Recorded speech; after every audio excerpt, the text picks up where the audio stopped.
അമ്മത്തൊട്ടിലും അനാഥമന്ദിരം. സ്വന്തം അമ്മയാരാണ്, അച്ഛനാരാണെന്ന് ചോദിച്ചാൽ ചൂണ്ടിക്കാണിക്കാൻ പറ്റുന്നത്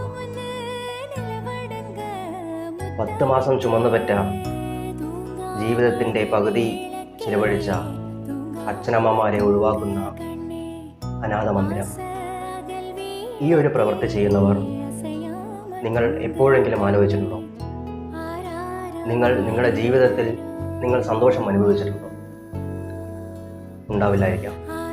കാരണം അത് നിങ്ങൾ ചെയ്തു വെച്ച ഈ ഒരു പ്രവൃത്തി കാരണമാണ്.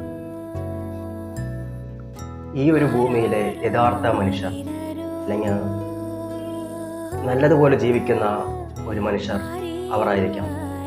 അവർക്കിടയിൽ ജാതിയോ മതമോ രാഷ്ട്രീയമോ ഒന്നുമില്ല. പരസ്പരം സ്നേഹിക്കാൻ മാത്രം അറിയുന്ന കുറച്ച് ജീവിതങ്ങൾ. ജീവിക്കുന്ന കാലം വരെയും സന്തോഷം മാത്രം ആഗ്രഹിക്കുന്ന കുറച്ച് ജീവിതങ്ങൾ. ഇനി ഒരിക്കലും ഇതുപോലുള്ള സ്ഥാപനങ്ങൾ നമുക്കിടയിൽ ഉണ്ടാവാതിരിക്കാൻ നമുക്ക് ശ്രമിക്കാം. ഒരുപക്ഷെ നമ്മളുടെ അച്ഛനെയോ അമ്മയോ ഇതുപോലെ ഒരു അവസ്ഥ വരാതിരിക്കാൻ നമുക്ക് നോക്കാം. നമുക്ക് ജനിക്കാൻ പോകുന്ന കുട്ടികളെ സന്തോഷത്തോടു കൂടി നമുക്ക് വളർത്താം.